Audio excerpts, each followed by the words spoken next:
I'm Ari Gronich, and this is Create a New Tomorrow podcast.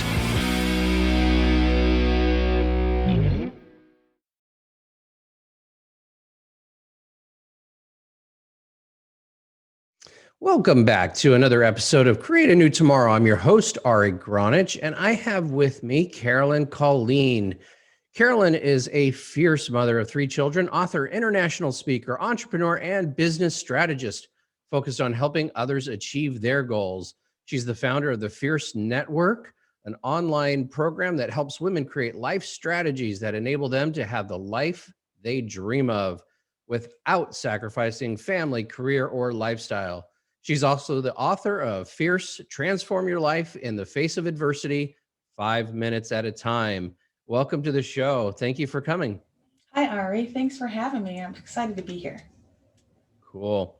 So tell the audience a little bit about yourself, how you became who you are, and what kinds of things are you really passionate about?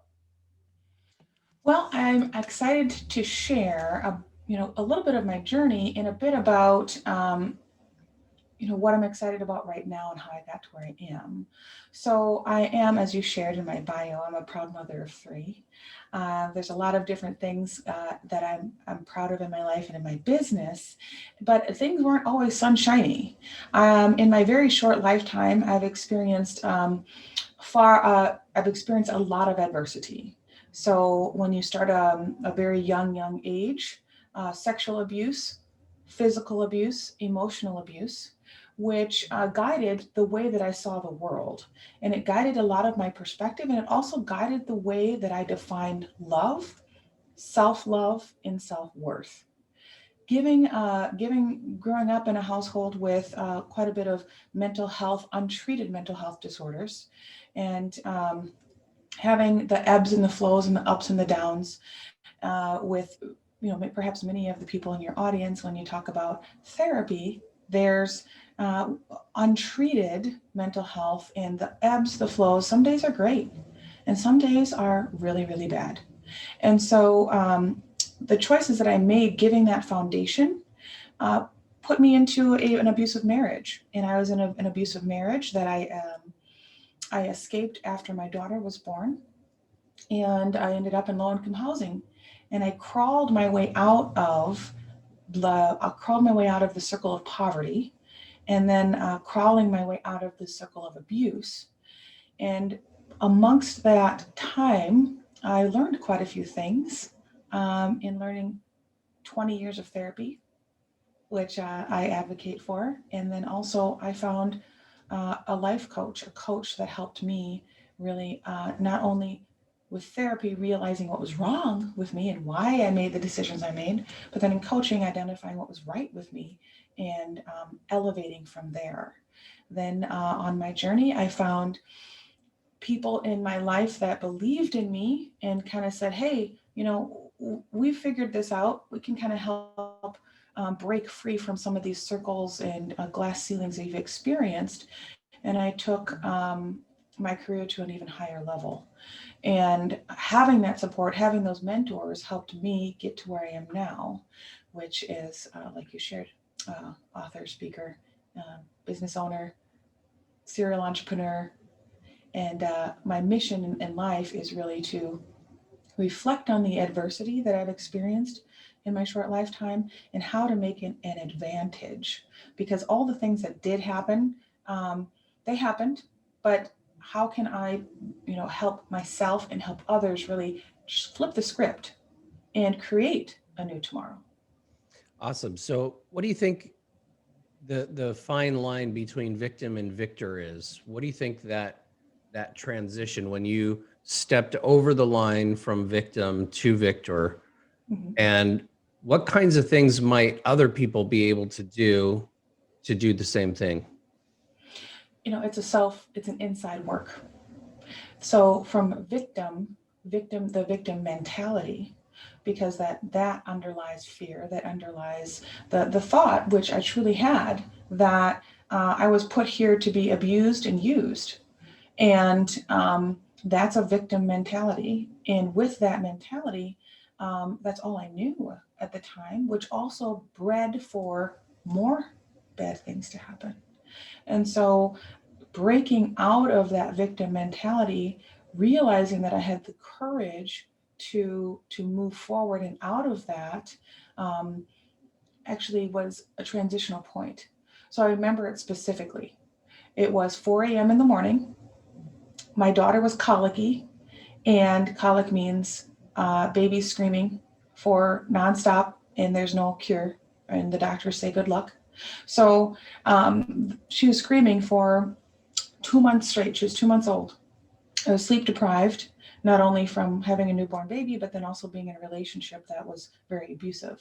So at 4 in the morning, I was at the end of my rope and I prayed and I said, whoever's out there, send me a sign of some kind, anything, because I don't know what to do and I'm about to break.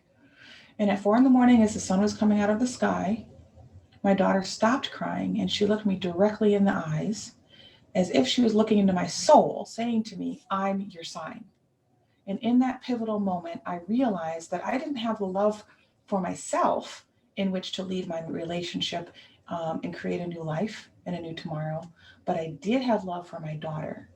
So I borrowed the love I had for my daughter in which to create that enough courage to push out of that victim mentality and inch toward victor. And I did that and I moved forward and I started to actually learn how to love myself also. That's awesome. Sounds good. So, taking that to another level, because this shows really a lot about systems. So what do you think the systems are that led you into having, that kind of early life? And which are the things that you think would be good ways or solutions to even having those kinds of things happen on a regular basis as they do? So within the conditioning, I would say, of um, a life like that, you have to be able to pause. You need to be able to reflect and you need to be able to process that and really leave it as, okay, it happened, it's real. Doesn't mean it was right or wrong, but what are you going to build moving forward? So what I did is after I left my relationship, I was standing there in line at the Salvation Army, looking around, realizing that this is not the life that I wanted, is not the life that I had wanted to have or designed, but I built a way in which to break free and to basically reverse engineer.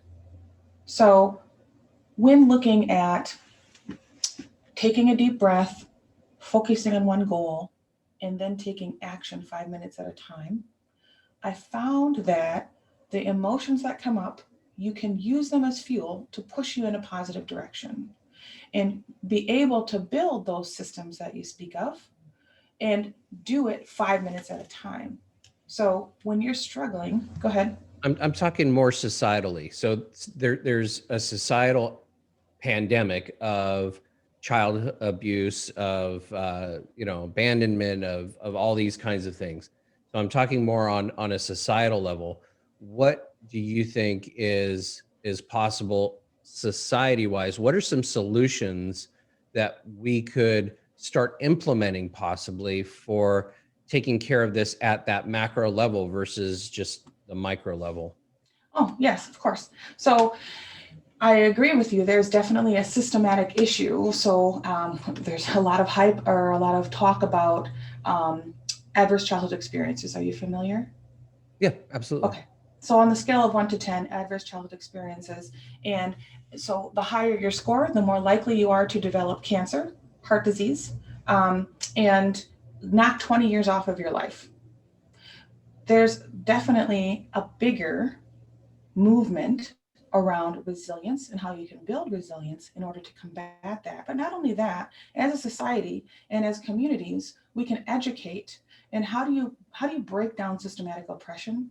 Through education and access. And I don't mean walking into a college. I'm talking about educating yourself, not just education, and creating structural communities. And in order to do that, we as a people need to be able to create and implement how do you look into the future? What is that vision? What are your finances in which to support that vision? Is it vertical income? Is it horizontal income? Is it passive income? What does that look like? Who are the people that are influencing your dream? What is that? You're the average of the 5 people closest to you, either in income, in mindset, in health, and then also in your wellness. What's your mindset, your mind, body, and spirit? And that is what is called a core 4, which is actually an impact to creating structural community. Because in order for us to elevate as a nation, as a world, and elevate out of hardship, we need to be able to provide education and access to people who don't have it. They don't realize it's there.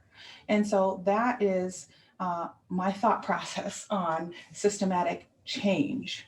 And by doing that and being able to collect that data, understanding what are your what are your ACE scores, how do you shift that impact? How do you educate people on actually remembering how to dream, or even learning how to dream, have a dream, and then how do you support it? What is the finances that you need in which to support it? And then also, what's the market for it? And so it doesn't necessarily mean you have to take 15 years of college in which to have and build a career, but also, how are you thinking differently in which to get to where you want to go?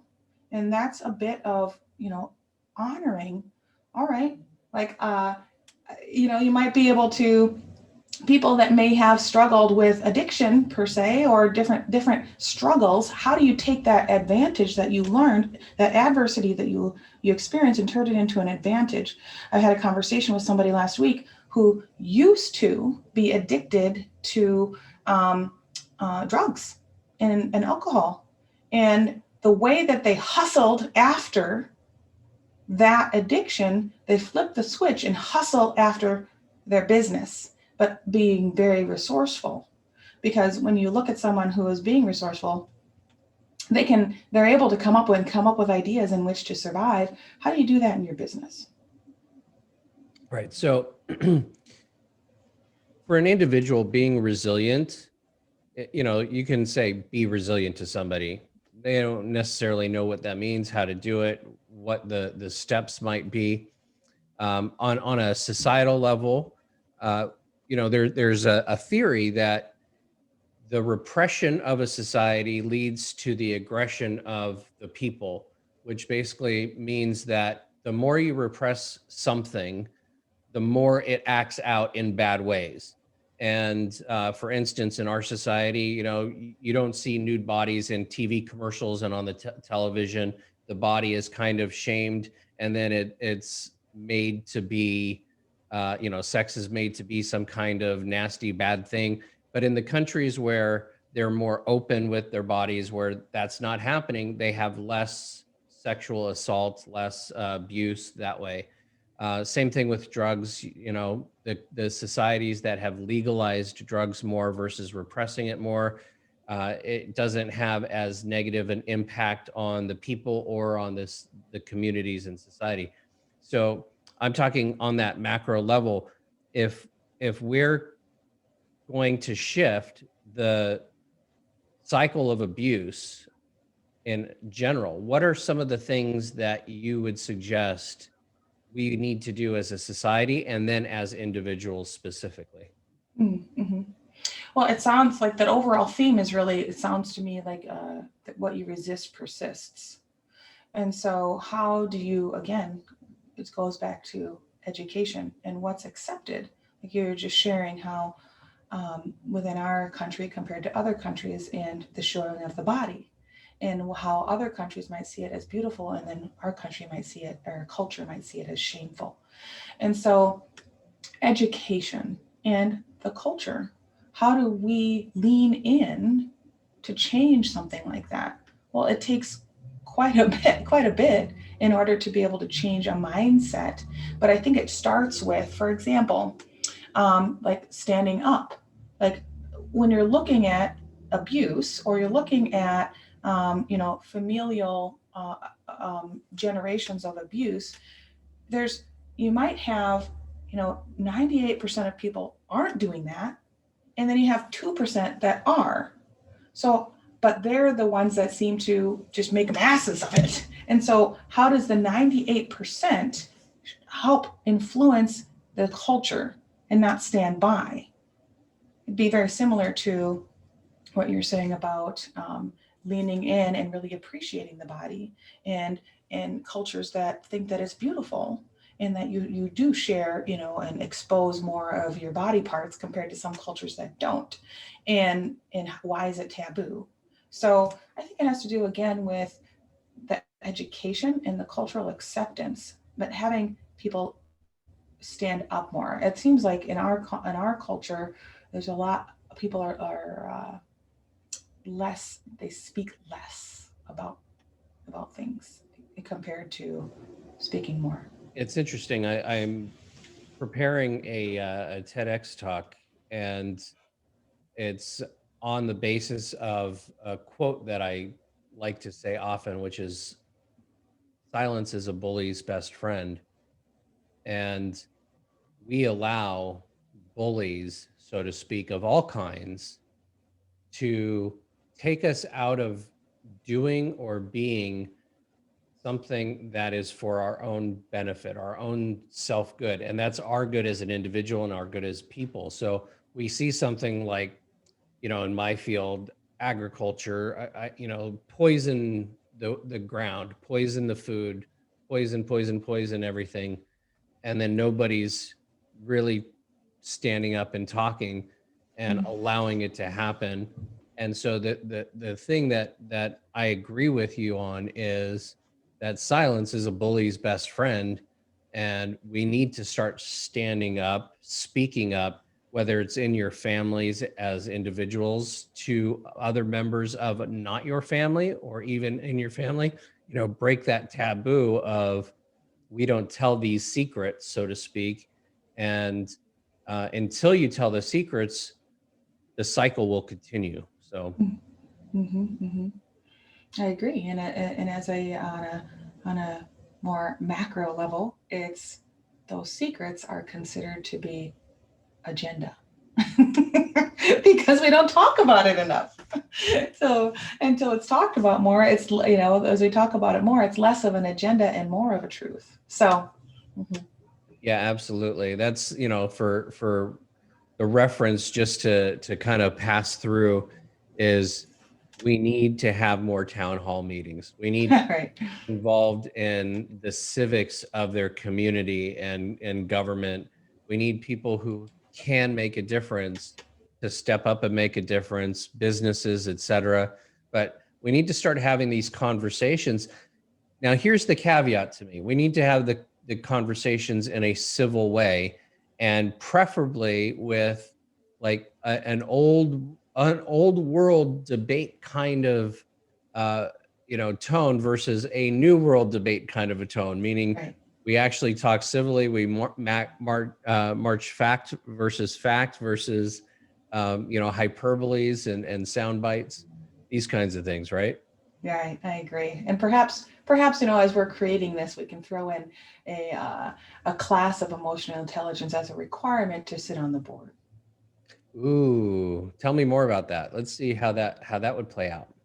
Well, with emotional intelligence and really separating the emotion of the words said to the actual understanding and like bringing in, okay, you have an opinion, I have an opinion, like you said, that respect, but then also not acting on the emotion that might be triggered when that discussion comes up. Because what happens is a lot of times is that if we're triggered by emotion, we say things that we don't truly authentically mean.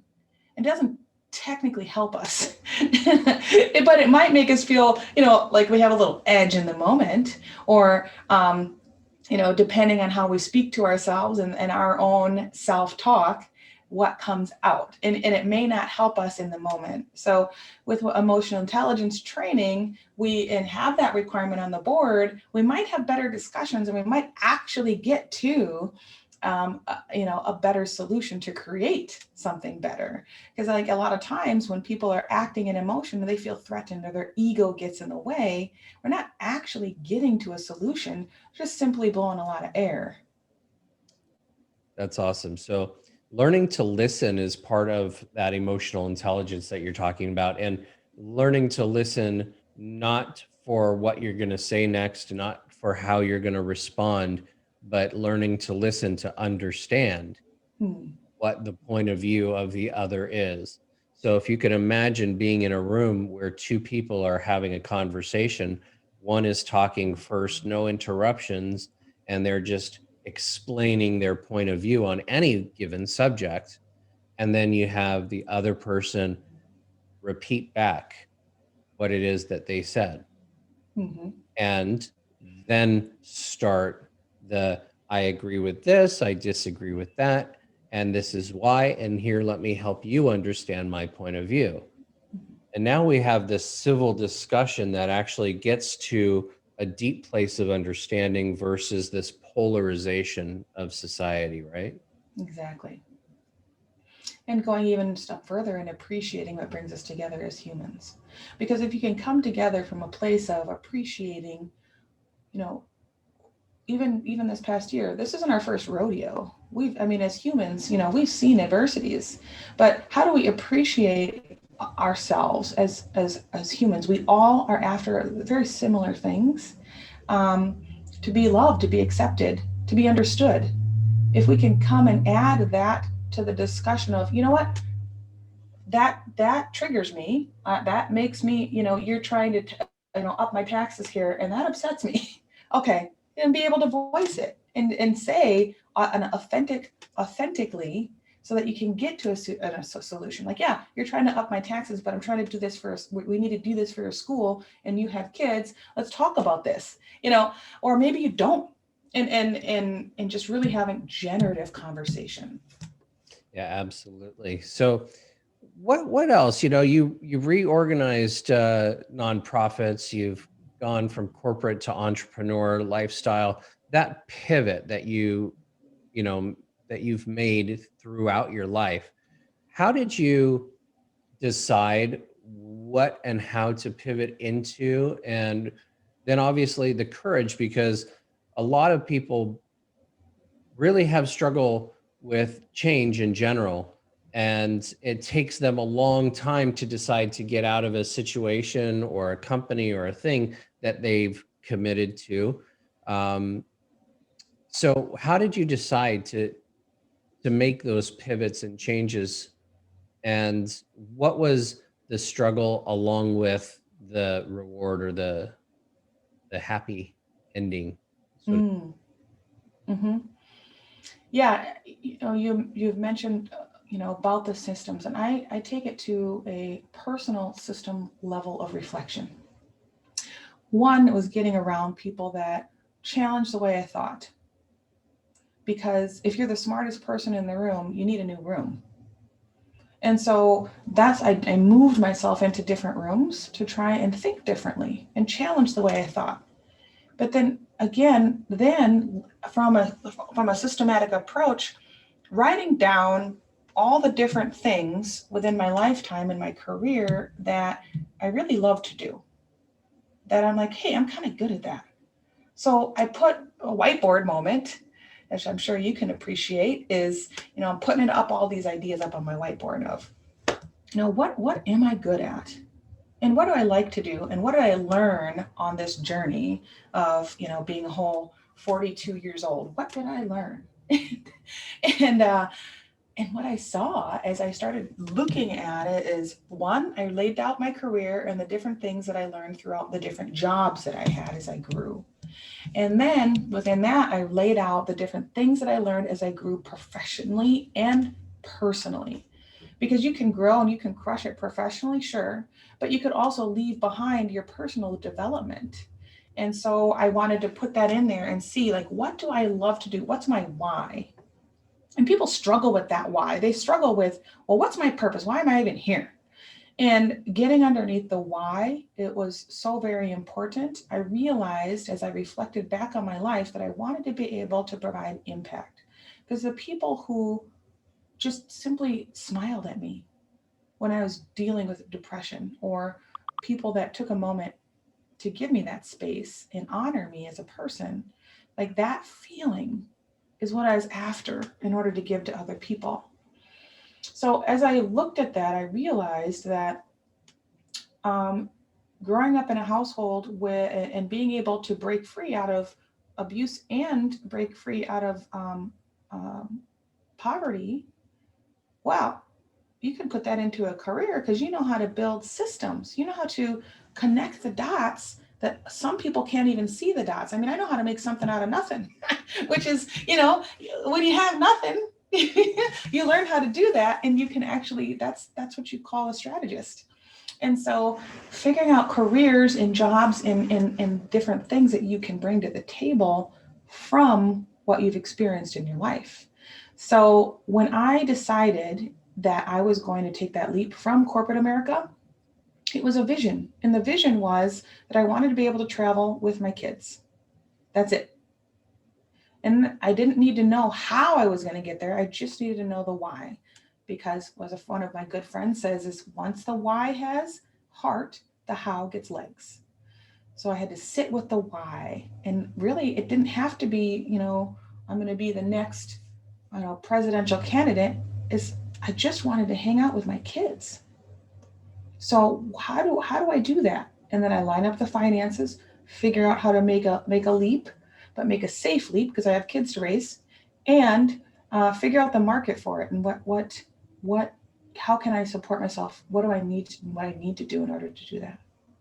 Awesome. These are some great tips. If you could turn it into like 3 to 4 actionable steps that somebody can immediately do versus just the concepts, which are Mm-hmm. great, what would they be?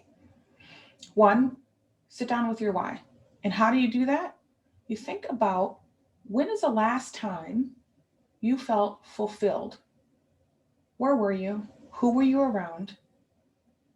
What brought you joy? And it could have been a long time ago, or it could have been last week. Think about what that is. Where were you? What were you doing? And how did it feel? When I did this specific exercise, I thought back and I remembered when I was little and I wanted to be Whitney Houston. I love Whitney Houston. I didn't necessarily want to be a rock star. I just wanted to be able to give people that feeling that I felt when I listened to her music. Well, that opens up the door for a lot of things then. So getting under the why. Remember the last time you felt fulfilled. What did it feel like? Who was around you? What were you doing? That will bring you back to your why. Second thing, identifying what you like, what that could be. What could that translate into? Like I said before, looking at adding up the different things that you've done in your life. Perhaps I just had a person say, well, I worked in an apple orchard, and I loved being outside, and I loved having the sun on my face, and I did not like the amount of income that I made, but I loved being outside. Okay, cool. Well, you know how to pick apples, you know how to be in an orchard, you know you like to be outside. What if you push that a little further? What if you created a business of having employees and you were the person that led the people who are picking the apples? You can still be outside, you know the logistics, you know the land, you know where to go, you know how to find these people, right? So maybe it's understanding what you love to do and then thinking slightly bigger. What if you love to do something like picking apples, or you enjoy being outside, but what if you're the one who owned it? How do you build relationships in which to find people that need apple pickers or that need people to be outside, and they know how to pick the most apples the fastest with the most outcome? So just leveling that thought process up slightly. And then the other thing is removing the barrier. Everyone is afraid of, well, my uncle told me that I need to get 2 years of college in, or I need to get a certificate for that. Yeah, you might need to gain some education on some things, but it doesn't mean you have to go 200,000 in debt in order to get there. You just need to see, okay, well, I don't know a whole lot about, I know how to apple pick, but I don't know a whole lot about building relationships. Well, you know what? You better get in there and read a book or two. How to Win and Influence People. First one off the top of my mind. But thinking about not necessarily spending all that money, but thinking how to get razor sharp and understanding what's the first thing that I would need to learn in order to think a little bit bigger and putting into your self-development.